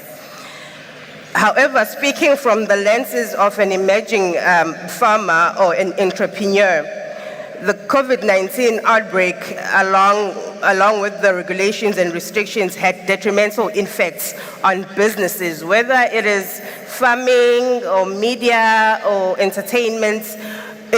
We were all affected.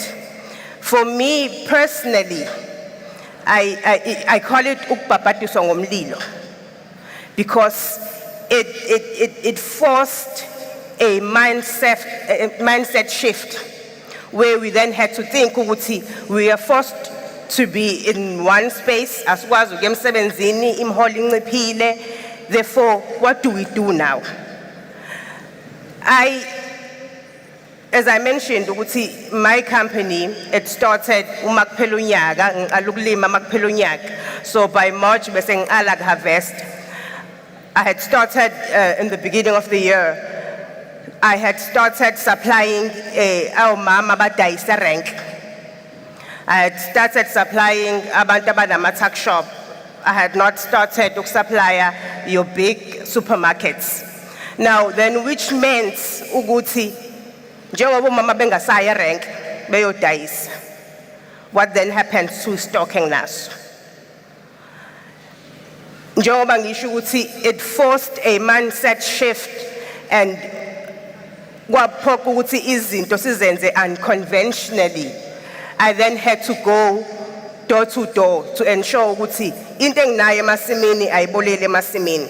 Obviously, it was not going as fast as it did when I just from the farm go deliver edolobheni komama, but due to a situation esasibhekene naso, and everyone was clueless ukuthi sokwenza njani. Even our very own government, in the beginning, sasibamba siyeka singazi ukuthi sidila nani. So for me, it was a curse and a blessing at the same time, because I then realized, okay, I can't now sell my stock. Then what do I do to survive? Because Tata Farms is a baby born, is the result of unemployment. Now, unemployment means before being employed, I was able to support myself and my immediate family.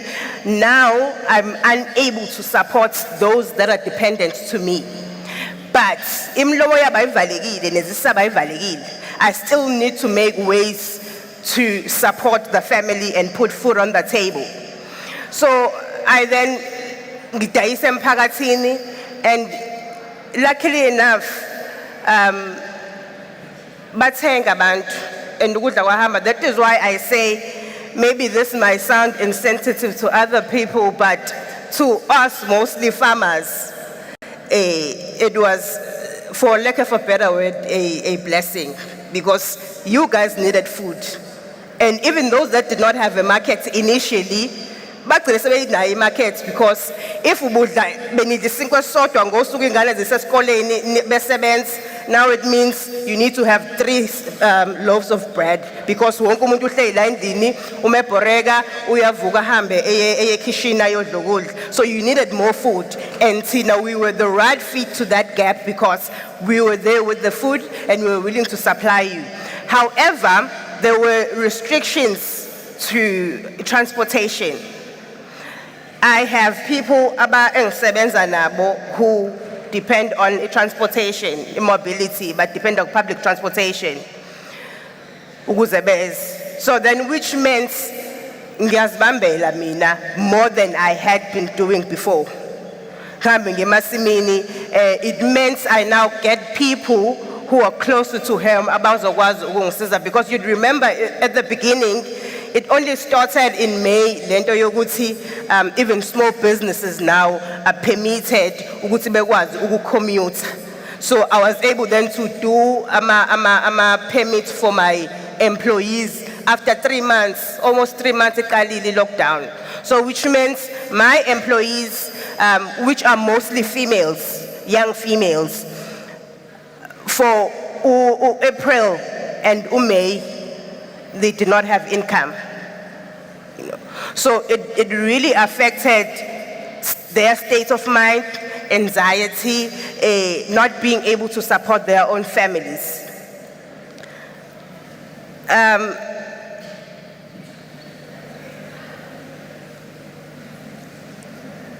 To a certain extent, when I realized, okay, no, isimo sibi, I then decided, because we'd remember during the time of COVID-19 ifika, also there was a volatility kuma stock markets. Those that understand stock markets and they knew about it back then, they'd know at some points ishare laga Sasol belqoshwa ku 22 rand. Lipuma ku 420. So, as a person who was also frustrated by Uguti, now if fanege transport is into, because even the transport services, our new cinema prices, there was a price hike during COVID-19. So ordinarily, imali koka from home to town, it was almost double.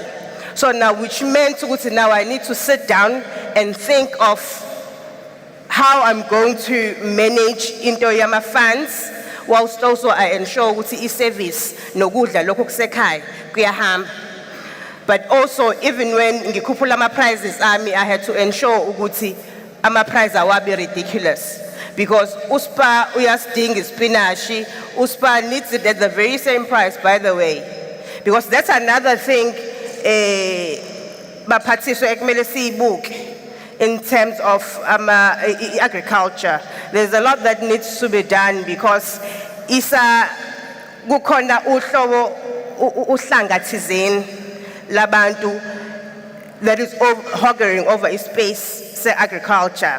So each and everyone that needs to enter that space, there's a lot that we need to lose.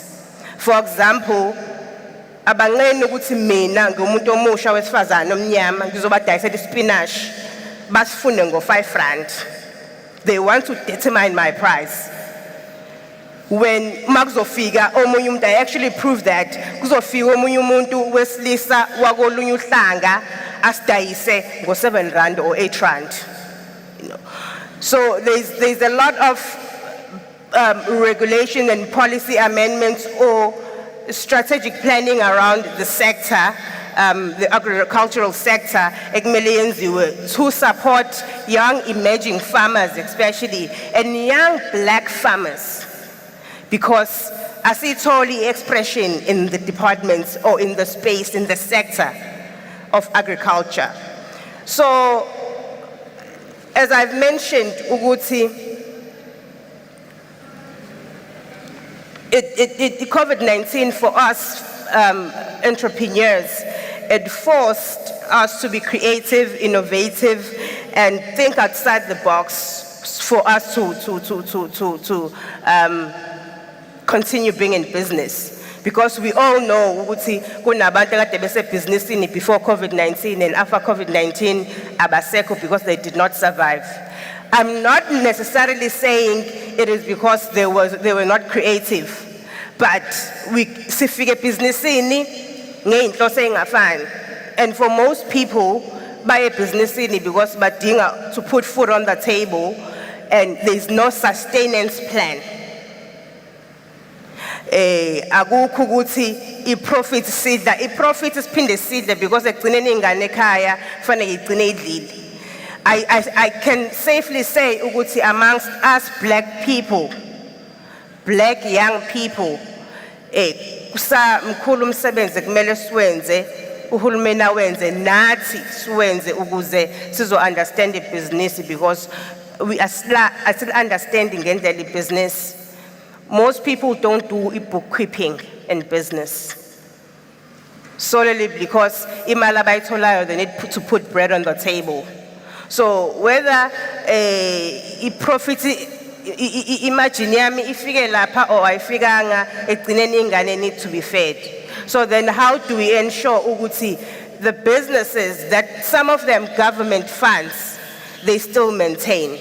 Because there are so many businesses that have been funded by government pre and post COVID-19. Some of them are waseko manje because I see we don't really understand the politics and the dynamics of a business and what a business needs for it to survive.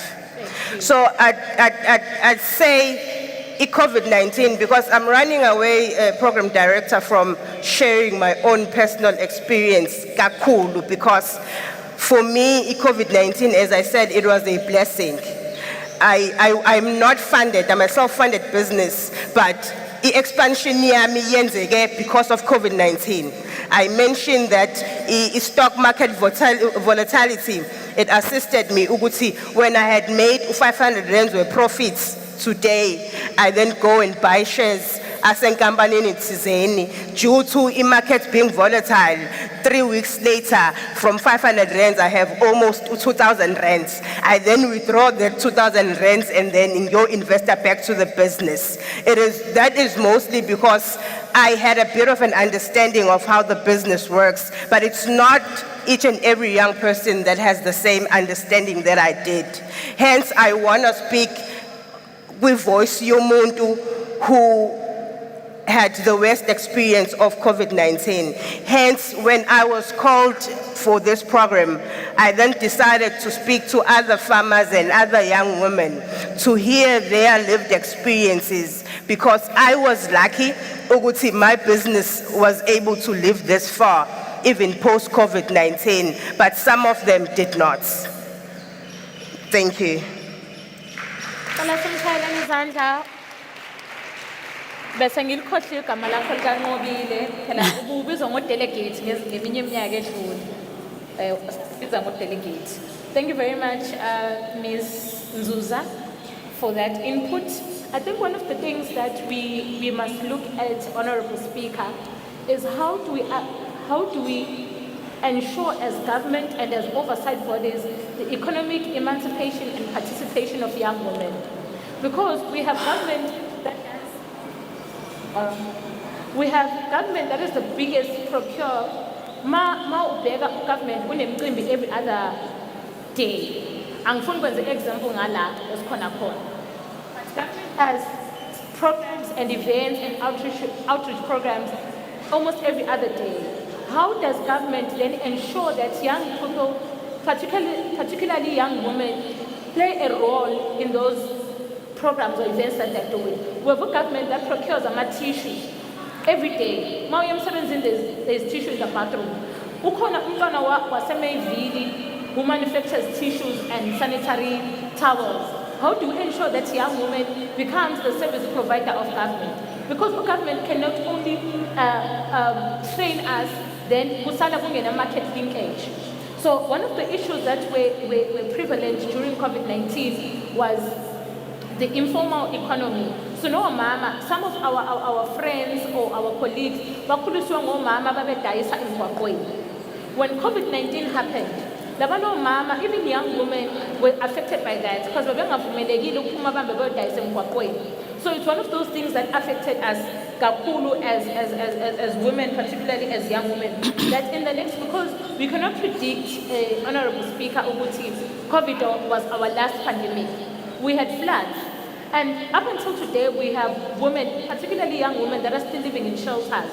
How does government and how does oversight bodies like the legislature ensure that futuristically so, how do we prevent women, particularly young women, becoming more victims of any pandemic or of any flood? So what is going to happen? Because us as women become victims of those particular things. I think we're going to take for now, I think Honorable Baroda is gone.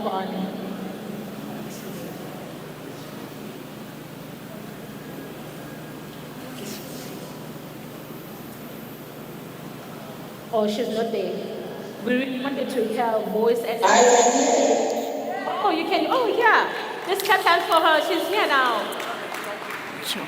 Honorable Baroda, how are you this afternoon?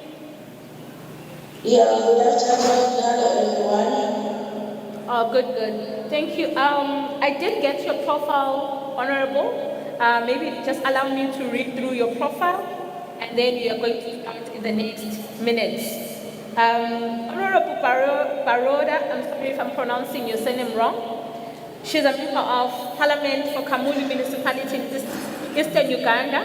In the 2021 general elections, Baroda sought the MP seat on an independent ticket, just like her mom had done. She won 4 other candidates. Baroda replaced her mother as the contender for the Kamuli municipality seat after her mother. I'm sorry, I don't want to pronounce your mother's name wrong. But the mother then died in 2020, a few months from the 2021 Uganda general elections, in which the deceased had intended to participate on. Honorable Kayanga is the Vice Chairperson of the Commonwealth Women Parliamentarians African Region. In Parliament, she serves on the committees on agriculture and human rights. Honorable Baroda, we also have our young woman who's part of the panel, who's in the agricultural space. So in South Africa, we're also trying. Baroda is currently a finalist at Kayombogo University in Kampala, where she's pursuing a bachelor's degree in community-based rehabilitation. She also possesses a diploma in the same course. The last line says she's happily married with children.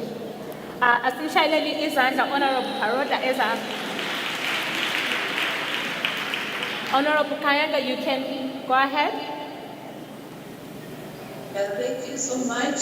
First of all, I would like to thank all my friends as speaker, the honorable members who are in CPM. As they told you, I'm kind of member of Parliament for Municipality. A lot happened during COVID time. I didn't have that thought of being in Parliament, not even being in politics, but just because the situation forced me to be one of the politicians. I was still at campus. That's when my mother passed on. It was 2020. I was in my 3rd year, last semester. It was really hard situation for us because she died like on Saturday. I was supposed to start my exams on Monday, so I couldn't do the exams, but I'd already done my diploma. By that time, I was married because I got married in 2019. The first thing I have to thank God is that my mother was one of the witnesses when I was getting married, and at least she saw my firstborn because she died when my firstborn is 4 years. I promised myself never to talk about this story, but since the speaker asked me to at least tell you my experience, I had to accept because really, whenever we keep quiet, it's the whenever we keep quiet, that's when we get it more worse. Because for me, I don't really want to talk about it, but since I'm now forced to do so, I have to do so because really it's really on my heart. I didn't get time to mourn my mother. A lot happened in a short time because it was 2 weeks to elections. My mother passed on. We were not able to see the body. But before taking her to the hospital, they told us that your mother is not breathing well. We asked them why. They say, we don't know by now, but what we think it's COVID. And all of us were very shocked. They took her away to the referral hospital, Lambo. So they kept her for 3 days. She was in a room alone. I think that was the worst time for her because they used to remove all the phones, not even allowing anyone to reach there apart from the doctors. So I remember that time, the second day she called me. She asked for the phone and she called me because I was the PA to her. So she was like, you have to go to the constituency. You look for the votes. You have to go to the constituency. You tell them that Mommy is coming back. Kindly trust her with your votes. She will work for you. Those are the words she told me at last. So in the morning after that day, it was the second day, then the third day. It was a Saturday. The doctor called us and the doctor asked us to come to the hospital. And after that, the doctor was like, we are sorry, but your mother did make it. And you were like, how? Yesterday we talked to her. How did this happen? So the doctor was like, we have nothing to do. We have to take the body to the mortuary. The report is here. Before taking her, they didn't even say that it's COVID. But after her death, that's when they said it's COVID, and we had really nothing to do, but just to accept what the doctor was telling us. But even before that, we had lost already a family member who was my uncle. Still they said it's COVID, and before that, my mother went to see him in the hospital. After 6 days, after the death of my uncle, then my mother died. So it was a big blow to our family. Burying on this Saturday and the following Saturday we are burying. That day when they were burying my mother, that's the day they were like, now we have to replace her with someone because she had left a very big legacy. She was a very loving mother. She loved people. She was this kind of woman who was social to everyone. So the voters were like, we can't even replace her with anyone apart from a family member. And by that time I was 27 years. So I'm the fourth born, but still people trusted me and they were like, no, she has been moving with her mother. Let us use this girl to go to Parliament. At least this girl will replace her jet. So when they announced that I have to go for nominations, I was really touched because I saw it was impossible for me to make it to Parliament. That was the first thing which came into my mind. Then my husband talked to me and he said, everything is possible. You have to fight so hard so that you can learn how to talk to people. You can learn how to associate with people. You should learn politics by force. I talked to my father, we made so many meetings, and people really were believing in me and were like, you can make it. So immediately after the burial, I remember that was a Tuesday, I had to go for nominations. It was a very hard situation because I couldn't even talk. I really I really felt like what we are doing, it's not normal. We have just lost someone, and again people want to replace her. So I was cancelled, and they told me, you have to do this. I had to go. They nominated me. After nominations, we had to go for rallies. At least we talked to people. But by that time, we had no money. We had no any poster. No one knew me, apart from the coordinators from my mother. So they had to make me move each village, though I didn't complete all. They had to make me move. I moved the whole constituency. Most of the people, those ones who felt so bad for us, they said, let this be a sympathy vote. The haters still kept on talking ill about us, segregating us. Whenever you go to talk, they brought COVID here. They used even to chase us from the lines, but still, many people are there for us. They cancelled us, and it was a very hard time for us. But what I really want to thank God that we made it. People had our pride. They decided to vote for me. I went to Parliament without knowing what politics is all about. I went to Parliament not knowing people are badly behaved, because if someone wakes up early in the morning and talks about you, anything, he or she feels like, I don't think really that's right. Because really when you hear the people say politics is a dirty game, sometimes I say yes. Because after losing my mother, no one knew me. But they still talked ill about me.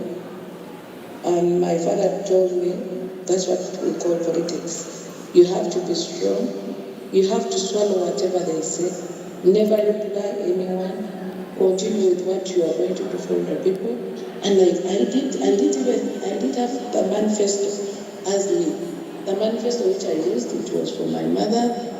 So it was really hard for me on my side, but I thank God that people understood us. And now I'm a member of Parliament at this age, and I really appreciate the love for the government of Uganda, because they stood with us, they cancelled us. Whenever you lose someone, and especially in such situations, really you need a counsel near you.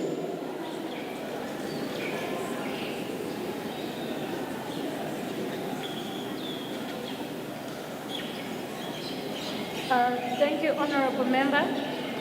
I think one of the issues that maybe we can discuss as this House is how other African countries, particularly those that are underdeveloped, were mostly affected. Maybe if we can, as part of our discussions, maybe you're going to touch on that. Also understanding that maybe as South Africa, we had more resources to be able to assist during COVID-19. How were the other countries, especially particularly your country, how did they respond towards COVID-19? And what was the impact for young women particularly? I think maybe we can discuss that through during our discussions and answer session. But thank you very much for your experience, and I admire your strength. The fact that you were able to stand up and step in when your mother was no more, and the strength that your father gave you to say that people are always going to speak, but hold your head high and continue to lead. Thank you very much for that. I think as we're going, I think as I'm shining his hand, doesn't have no more.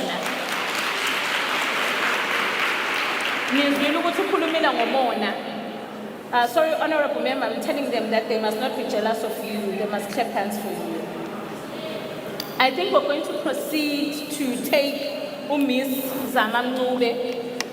A person that has been in the academic space will understand that if you're going to do research, you're expected to go out there, collect data, and all those things. But also the other aspects that came through during COVID-19 was the accessibility or the digitization of the education system. Was South Africa ready for that? Were they ready to study virtually? If any connectivity, do we have the necessary infrastructure to allow for abantwana ukuthi bafunde virtually? What was the impact? But also, umntwana ezofundela ekhaya, particularly young women, where maybe unomalume abusayo lapho. What was the impact on that? Have we seen the trends in terms of graduations, maybe from 2019, ukuthi bangakanani abantu besifazana abancane abagraduated that were able to succeed within the education system? I think Zamamncube as an academic will be able to elaborate on that further. Ngiyabonga Ntomshayeli izandla uZamamncube. Thank you. Ngiyabonga ku facilitator wethu Miss Sunshine Miende. Greetings to our honorable parliamentary members, led by the speaker, Sibingelele, the fellow panelists, and all the women who are present here. Sibahle, greetings to the councillors of this municipality, Siyabingelela. Sibonge ukuthi sifike namhlanje sizolalelana sizofundisana, but more especially sazi ukuthi siya kanjani phambili, because we can't keep crying city there was a pandemic, there was this and that. Siya kanjani phambili in future, should we be faced with izimo ezikanje, how do we respond? Ngoba into esiyibonile as South Africans, we just follow yonke into eyenzakalayo. We are not solution based. We always want to react emweni ezenzakalayo, unfortunately. Ngike ngayibuza when I was told to speak about the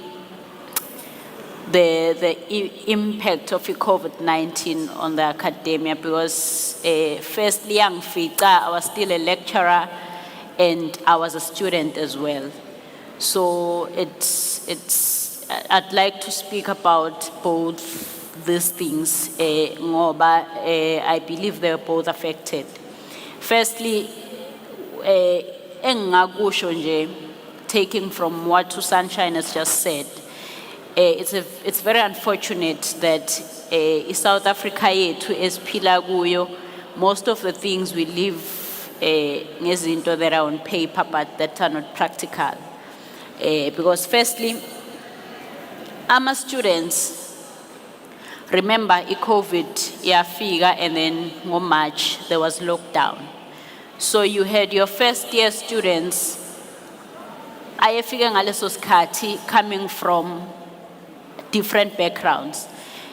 EDUT being a university that attracts students mainly from the disadvantaged backgrounds, it was very, very challenged, and particularly us as lecturers, because at the end of the day, university expects you to teach and it expects the result. The students as well expects you to give them knowledge in whatever form. So it was a very big challenge, but also, like I've said, EDUT attracts mainly our students that are coming from disadvantaged backgrounds. Now, you are registering at DUT as a first year student, maybe your academic life starts in March, because in January you are still looking for space, February you are fighting with NSFAS, you register, and then in March you are expected to go home because there's lockdown. And then later on we were told that no, there's a platform that has been created for you to teach students. First of all, you are telling that to me. Myself as a lecturer, I do have a gadget, but what are you saying about a student that's at home? That does not even have a smartphone, that does not have a laptop. And you are expecting them to access classes ngoba ekugcineni kosuku kuyaqhubeka kuyafundwa. Whether there's someone who's sitting at home without access to a laptop, without access to anything, unfortunately, management yama universities zethu is very subjective in thinking most of the times. The first challenge was that you are expecting someone who's coming from le enkandla noma kwanongoma to be able to attend classes online. Maybe that person has never been exposed to a computer before. They don't have access to smartphones. And then you have those that do have smartphones to access classes. But the challenge is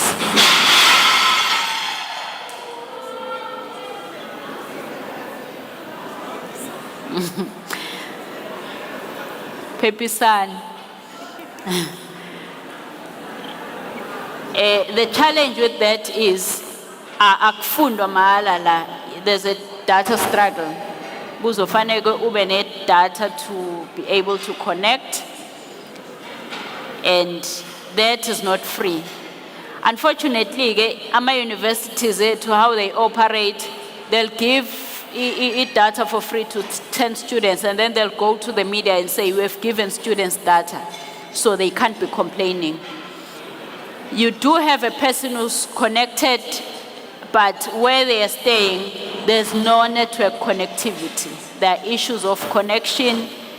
You'd find ukuthi umuntu uzongena eklasini, but unfortunately, they can't even hear you because the network is bad where they are. And some students, unfortunately, they come from families where when you're at home, ukuthi you are a student at DUT, but like ingane, so you're expected to wake up in the morning, you clean, you make food for everyone, you cook, you gezi ingane, you do all those things. At that time, unozama mncube on a class elingo-10. You can't be telling your parents that mina at 10 o'clock may I be excused, because they'll tell you ukuthi no malume la ekhaya udla ngo-10. So ukuthi wena useklasini, and then you have to put that aside. I've had issues where you have a student, whilst they're still connected, they're still struggling with ukufunda, the system that we are using. You'll hear their parents shouting at the background. You'd hear them telling you that they are running out of data. You'd hear them being insulted by abantu abahleli nabo la ekhaya, many issues. And sometimes you find students asking you, can we not have classes the whole day because I need a break?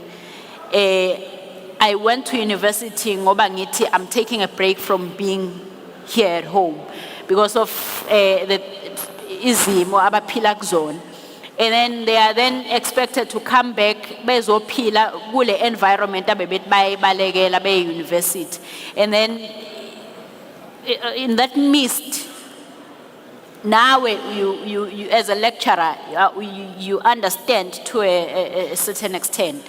Kuzofanele ubatshela ukuthi no ekugcini kosuku e-university kufanele kube student ukuthi ekhaya ubhekena nalesimo.